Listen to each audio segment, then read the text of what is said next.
Hello, welcome to this piston experiment video. I'm going to be experimenting with, or at least demonstrating some experiments I've done with pistons. The first one I'm going to show you is this one here. So this is basically, I've opened it up so you can see that it's basically a flush design triangular cornered piece just for testing purposes. So the idea being that you could have it flush in with curved edges. Let me just turn that off for a second. There we go. Okay, so all four corners are there. Obviously the inside is the raised point, the outside is obviously the ship. So it's the same here, we've got the same in this corner here. You can see one triangular point on the outside that's attached to the ship itself, and the inside point attached to the piston, the piston platform section anyway. So the idea behind this particular test was to see whether, like an axis turret, if there was something in the way, whether it would be able to go by it or not, or whether it counts the full block or just partial blocks or what. So I figured it would probably work similar to turrets, and well, let's go and take a walk over to the control chair and I can show you. So here it is. Here's the piston attached to it, which we can see set to that, and we can see that it doesn't go. It just doesn't extend. It doesn't move at all. And the reason for that, as I say, is the same as it does for axis blocks. If there's a thing in the way on the block it's on, it won't go anywhere. So if I was to remove the two corner points, it would be able to go up and down with that gap. That gap is not actually physically there. It's just a design. Funny enough, you might be able to make it join like this, but this is classified as clipping. You can only actually have one block occupying one space, whether it's a triangular shape, whether it's a partial part of a four block or anything. It takes up that entire block space, and it's still the same story even with a piston. So pistons work exactly the same as turret blocks when it comes to this kind of connections. So I don't normally do cuts within the middle of my videos, but I thought I'd add this before I finished off this particular one. So I've discovered a couple of extra features included within the patch that came through. One of them is apparently the ability to be able to see the leaks that are occurring by looking at an air pump in the area where it is leaking. So I'm going to delete the floor piece here. Oh, typical, I've got another floor piece. There we go. So now we've got a leak. Now apparently, if you can find the air pump that is displaying the leaks, apparently they are then displayed to you. But I can't actually see that. Oh yes, they are. There we go. Right, so if I go back in and look. Right, okay, there you go. You can see the four small sections just to the left there. You can see they're saying that's where the leak is. So yeah, you can then go and plug that hole. It's interesting. If these are underwater, the pump will leak. Well, obviously, yeah. So basically, the problem I've got with this is the fact that to be able to see them, to be able to patch them, you need to be able to look at the air pump. It's brilliant that you can do it, but you should be able to at least say turn on or turn off this particular feature so you can actually see the leaks. As you can see on the left, there is no additional function in build mode to do so. So unless it's on one of the alternative sections, such as like when you press P, for example, or semicolon, you can go through detection ranges and things like that. Oh, click middle mouse for permabuild. Oh, that's interesting. I didn't know you could do that. So basically, middle mouse is clicked and it's permanently building. Oh, that looks new too. I wonder if that's actually been there before. I'll have to check one of my previous videos and see if that was there. Anyway, yeah, so let me patch this hole up quickly. And I want to show you, well, it's sort of like an add-on to the video, to be fair. Let's bring this out of the water so it's not sinking. There we go. There we go, that's fine. No, it's not. 100% is flooded. Buoyancy is such and such. There are 8 leaks. Apparently, there are still 8 leaks. I have a feeling the leak system in this does not, system in this does not work properly. So let's just 2, 3, 4 do that. Yeah, so it looks like there's a bug actually with the leak system itself when you create a hole in something. So that really shouldn't be the fix. Because now if I remove those from below, are we underwater? No, we're not underwater. So there we go, I found a bug. Another bug. That might actually be worth me reporting on their forums too. Anyway, let's go on to the second item I wanted to have a look at, which is piston related. This is actually a different boat to the one I'm doing the thing on anyway. So what I wanted to do is I wanted to have a little play with pistons for a minute. I wanted to stick a piston on a piston on a piston on a piston on a piston. So I want to see just how fast the top level will go when you've got quite a few on there. Let's make it about 6. That's what I'm aiming for. 4, 5, 6. I think that's 6 now. 1, 2, 3, 4, 5. No, one more. 6 more. That's not 6 more. One more, then it makes 6. Okay, there we go. We've got 6. So let's go into each of these. Apparently the copy and paste stuff works. So let's just try it. Copy the clipboard. Paste. Paste. Paste. That's already done. Paste. And paste. Okay, so now we just need one complex controller, which I will stick about here somewhere. I've got to come out of... There we go. Complex controller, that way round. Get a chair. Where's my chair? There it is, there. There we go, there's my man. Right. Right, so there's our piston stack. Now, obviously the lower stack, so 1 meter a second is pretty slow, but in theory they should stack to 6 at the top level. Let me just take off the thing so it doesn't rock. Okay, oh.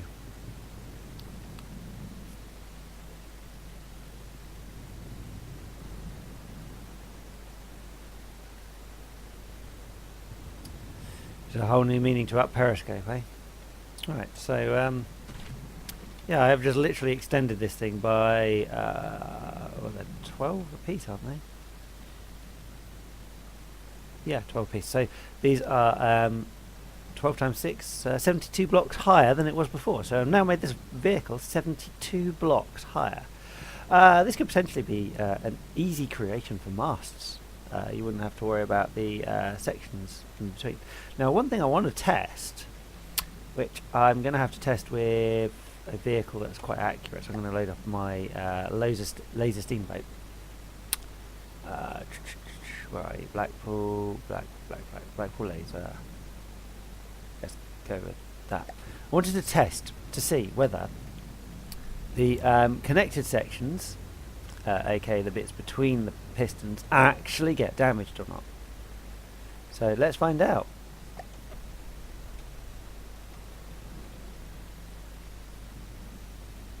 Oh, wrong weapon. There we go. And as you can see, it goes straight through it. So this could actually be quite useful when you are trying to build something that you don't want people to shoot, because they would actually need to be able to aim at a specific point. So, for example, they would need to take out the piston itself, which, well, as you can see, it just doesn't die. Oh, I've even sunk this boat. So before I go any further into this, I'm actually going to have a quick gander at the health of the telescopic piston. So we've got 800 health with 12 armour, so it's pretty light armour. To give you an idea, okay, a light alloy beam has 1500 health, so that's twice as much health with 13 armour, so there's only 2 armour difference.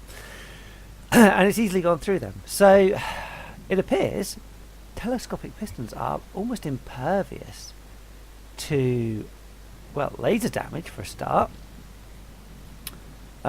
Secondly, I am going to have to test to see whether they are impervious to shots from CRAMs. So that will be another interesting one. Let's come out of build mode, get rid of my laser black pool. That's gone. I should probably move. There we go. Okay, so that's pretty much fully repaired now. I'm happy with that. Okay, so let's take that off. There we go. So the next thing I'm going to do is I'm going to launch a boat that I know has a gun on it, and it's a bit more stable. I think the 40k is the one. Oh, that one was okay, but no, I don't want to use that. Let's go.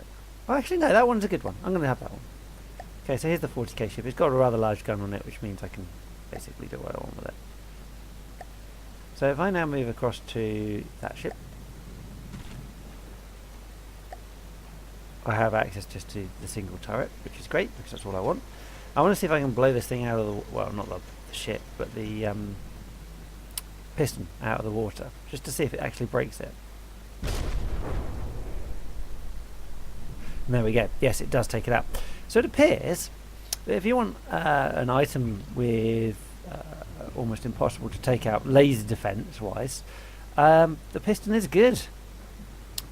CRAM still win, which has always been the case pretty much. Yeah. Okay, well let's move on from there. Anyway, so the next thing I was going to show you was the, well, there's a couple of things here. One's a potential bug and one's an actual demonstration. So the potential bug is actually this glass. So as you can see, the top's going up and down because that's actually where the water line is. You can see water's not far up from that.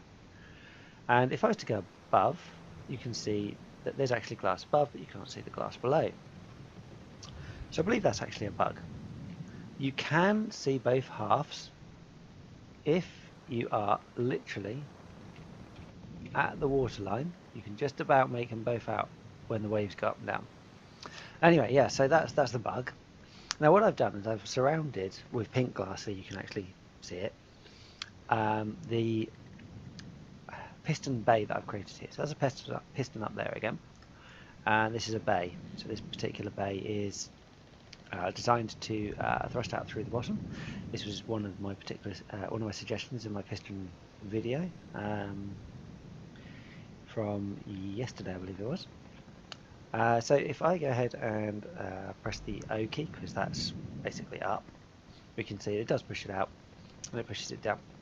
Now the reason I've surrounded this in glass is to prevent it from flooding. However, it does do some really weird things. Sometimes it floods, sometimes it doesn't, and most of the time it doesn't, which is great. And it doesn't make sense at all because the entire internal area is actually surrounded. As you can see, it is actually flooded in here. You can't place, as far as I'm aware, you can't place a water pump in here because obviously the thing that the piston's attached to is actually the vehicle itself and not the piston stuff. So you would actually have to have an enclosed surrounding around this piston, including here. So that means it would actually have to have come out from the top above the piston. So it's never going to work inside here. And to be fair, it's the same issue inside here too. If I bring this back up, if I go to this gap here, this gap here is also there. Not that I'm able to get to it very well, but there's actually, this is a flooded zone too. The bubbles kind of give it away. But yeah, so if I come out of that, there we go, and lower that back again into the water, so you can kind of see what kind of effect that has from underneath. So if we have a look underneath, we can see it's deployed. Basically, it's just deployed. It's completely up to you how you want to put these sort of things in, whether you want to employ them in this particular way or whether you want to do something different. Obviously, that is completely up to you. But it gets flushed back into the bottom as you'd expect, but as I say, the only way to prevent this particular area from flooding, bear in mind this is a small boat, would actually be to surround the entire enclosure of the piston going out of the vehicle. I have experimented a couple of other things as well. So for example, I tried side doors. They actually require a lot more surrounding and take up a lot more room than a straight down and out, which is really weird, really. It takes up exactly the same amount of space, but it takes up potentially more because you need a wider vehicle, whereas from the top you wouldn't need the wider vehicle.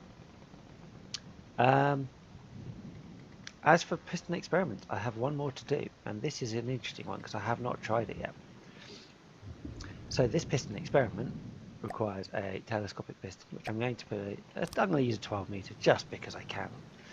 And based on the idea that you can stack axis, I'm going to stack an axis on top of a piston. So let's give it a go and actually see what happens. So we got that on there. So let's place. Let's build something that's already been pre-built. Let's stick a bertha on it. I think that might be too heavy for this vehicle, but you never know. Okay, so there's old bertha. Let's come out of build mode. So we can have a look. So as you can see, that's on there. Now I wanted to find out whether this particular thing could be raised. I suspect it can. I haven't set any controls on here yet, so let's do that with IMK. And let's give it a go. Look at that. Alright, so let's fire control. Let's get fire control on here. Fire control. Fire control computer. There we go, we've got fire control computer now. That's on a spinner. So if I go there, you can now see that it's usable while it's going up, which means that you could potentially raise and lower your vehicle's guns. One of the things I wanted to test with this was to see whether or not it did destabilize the vehicle by changing its center of mass. Now let's have a look. Let's see. So there's the center of mass. So we can see it's pretty high up towards there at the moment. So if I now come out of build mode and lower this again. Let's put that to a reset position. Because obviously this particular way, then you could lower your things to gain your center of mass back. It could actually make quite an impact on your vehicle. It doesn't look like the centre of mass has changed much. It's gone down a little bit, but then I don't actually know how heavy that is in comparison to the vehicle. So let's just go on the idea that it hasn't gone very far. Okay, so we know it's here. So let's come out build mode. Go back up again.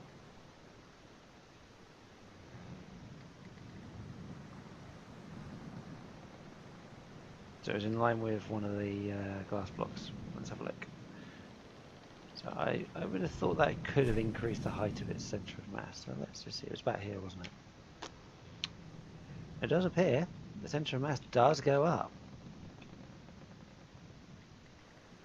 I will review this at the end and double check it through my in the video, it's the video editor itself, and I will add whether I'm correct or incorrect at that point. But yeah, anyway, I hope some of these piston experiments have been interesting to you. I have shown you 3 different piston experiments, including a new one on myself. Oh, that's an idea. I've had one other idea I'm going to try, so let's get rid of that. Rebuild that. So the last thing I'm going to try is actually the same thing but opposite way around. So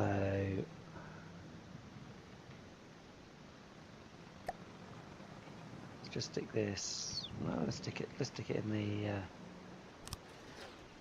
middle there.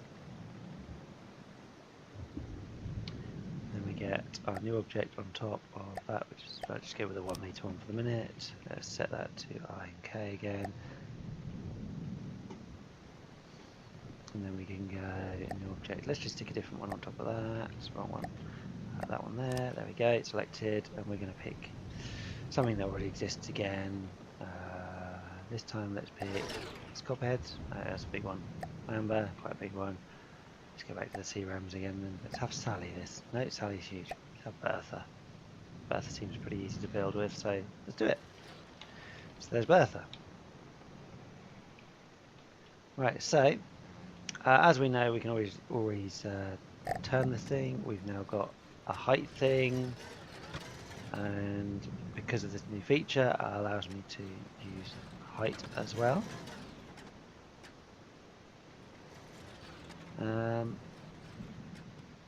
There is one other thing that could potentially be useful for this. So say you've got a weapon like this, you've got like it's like in a hidden bay somewhere.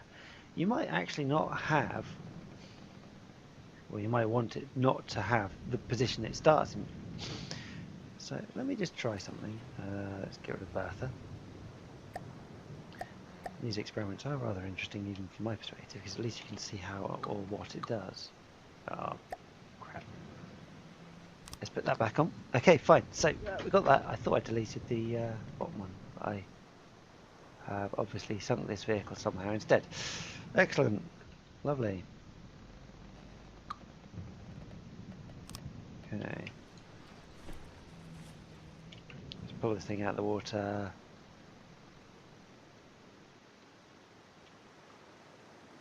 Metal block. Interesting. That is very interesting. So I have to go into that one to delete that.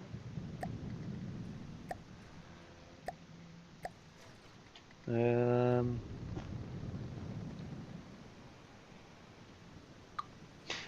we go. That's raised down. Okay, so let's pull this out of the water because I've made a hole somewhere. I don't know where I've made it. Either that or it just sunk, which also wouldn't surprise me. Let's give it a go. Let's have a look inside. Water's rising. Oh look, there's a hole. Big hole in the bottom. Right, fixed. That'll be right now.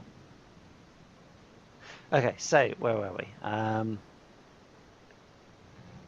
Oh yeah, right, so telescopic pistons, new object. So let's get ourselves a telescopic piston, which lies down. Oh, there's one weird thing about these telescopic pistons. They are awful to work with because they just like the axes, they sort of change your camera angles to make it easy to work on them, but to be fair, it makes it harder. Okay, let's get the 1 meter one. Let's just attach it like that. There we go. So we've now got an upper as well. So let's set this to I and K, and this one here to U and J. So now I and K move it forward in that way, and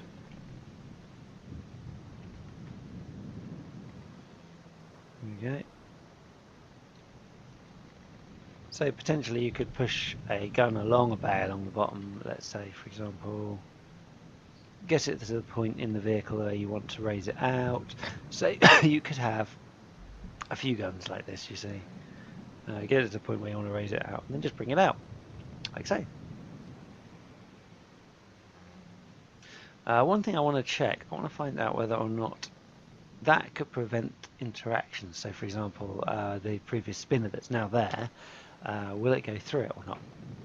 Let's find out, shall we? Oh look, it goes straight through it. So yeah, it is seen as an invisible object, which obviously isn't invisible, but it just shows that you can't use one of these to prevent a turret from turning, say for example, when you might want it to turn until a certain point, for example.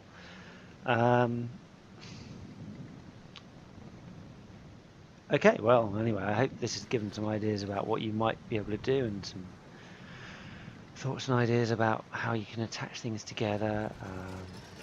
I mean, obviously, when you've got one thing attached to one thing, you could have loads attached to the sides. But just remember, it's 6 directional, so you know, obviously the bottom one is a one attachment, and then you've got 5 directions left.